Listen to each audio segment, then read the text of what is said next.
जी parents, day 6 में हम बच्चों से विंटर होमवर्क का सफ़ा नंबर 5 करवाएंगे।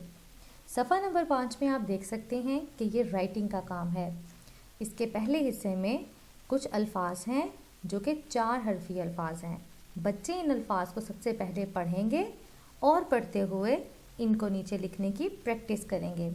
लिखाई के दौरान आप बच्चों को साथ साथ अल्फाज को मिलाकर पढ़ना सिखाएंगे, जैसे रो ते रोते, का ले काले, तो ते तोते, हो ते होते। बिल्कुल इसी तरह सफ़ा नंबर 5 के दूसरे हिस्से में पढ़िए, तोड़िए और जोड़िए है। इस हिस्से में आप बच्चों को ये समझाएंगे कि सबसे पहले वो दिए गए इन अल्फाज को पढ़ेंगे, जैसे का ले काले। उसके बाद इनकी आवाज़ों की मदद से अलग अलग हर्फ लिखेंगे, जैसे क आ ल ए।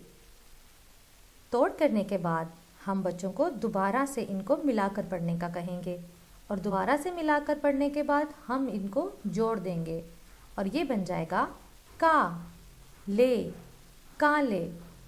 इसी तरह बच्चे तमाम अल्फाज को पढ़ते जाएंगे और उनके तोड़ और जोड़ करेंगे।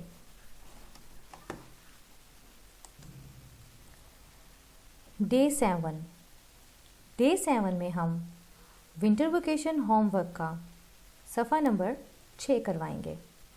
सफ़ा नंबर 6 एक सरगर्मी है।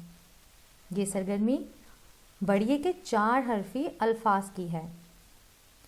इसके पहले हिस्से में आप देख सकते हैं कि कुछ तस्वीर दी गई हैं और नीचे दायरों में कुछ अल्फाज लिखे हैं। आप सबसे पहले बच्चों से इन तस्वीर के मुतालिक छोटे छोटे सवालात करेंगे और फिर आवाज़ों की मदद से दायरों में मौजूद इन अल्फाज को पढ़ाएंगे। बच्चे आवाज़ों की मदद से इन अल्फाज को खुद पढ़ने की कोशिश करेंगे, जैसे तो ले तोले। तमाम अल्फाज को पढ़ने के बाद बच्चे तस्वीर की मदद से इन अल्फाज को आपस में मिलाएंगे। इसी तरह इसके दूसरे हिस्से में बढ़िए के 4 हरफी अल्फाज हैं, लेकिन इसमें कुछ दूसरे अल्फाज भी मौजूद हैं। सबसे पहले बच्चा इन तमाम अल्फाज को पढ़ेगा और फिर इसमें से बढ़िए के आवाज़ों वाले अल्फाजों को किसी भी कलर से दायरा लगा देगा। एक्टिविटी शीट में मौजूद इस तस्वीर में बच्चे रंग भरेंगे और रंग भरते भरते वो इन तमाम अल्फाज को पढ़ते जाएंगे आवाज़ों की मदद से और मिलाकर।